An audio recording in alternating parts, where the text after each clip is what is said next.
वालेकुम वरहमतुल्लाहि वबरकातुहू। एम बाबू Tanoli Islamic studio से एम बाबू तनोली ढेर सारी दुआओं के साथ हाजिर है। ए रब्बुल आलमीन हम सबको वुसअत वाला हलाल रिज़्क़ नसीब फरमा, हिदायत वाली आफ़ियत वाली ज़िंदगी नसीब फरमा। सबसे पहले आक़ाए दो जहां सल्लल्लाहु अलैहि वसल्लम की ज़ात पर दरूद शरीफ पढ़ें।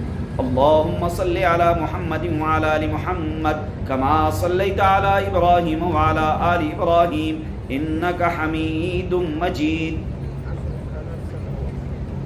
एम बाबू तनोली इस्लामिक स्टूडियो से आपके लिए वज़ाइफ मसाइल लेकर हम हाजिर होते हैं और फ़ज़ाइल लेकर हम हाजिर होते हैं। आज हम आपको इंतहाई अहम और ज़रूरी मसला बताने लगे हैं। गौर से आप सुनेंगे तो आपको सारी ज़िंदगी काम आएगा।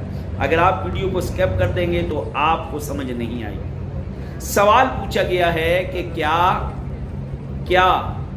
बच्चे को दूध पिलाने की मुद्दत कितनी है, यानी अगर बच्ची पैदा हो जाए तो उसको कितनी मुद्दत, कितना अरसा दूध पिलाना है। अगर बच्चा पैदा हो जाए तो उसको कितना अरसा दूध पिलाना है।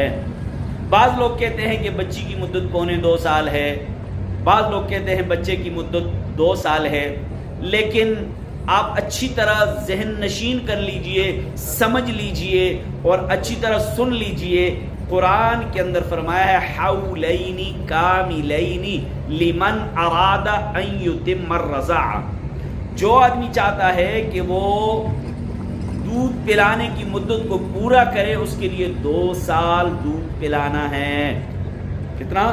2 साल दूध पिलाना है। 2 साल दूध पिलाना है। बच्ची है तब भी 2 साल दूध पिलाना है, बच्चा है तब भी 2 साल दूध पिलाना है। हाँ, अगर किसी उज़र, किसी मसलहत, किसी मजबूरी की वजह से 2 साल से कबल ही दूध छुड़ा लिया जाता है तो इसमें भी कोई हरज नहीं है, शरअन आपको इजाज़त है। लेकिन दूध पिलाने की मुकम्मल जो मुद्दत है अगर कोई पूरी करना चाहता है तो वो 2 साल है। अल्लाह तबारक व तआला हम सबको दीनी मसाइल को समझने की तौफीक अता फरमाए, दूसरों तक पहुँचाने की तौफीक अता फरमाए।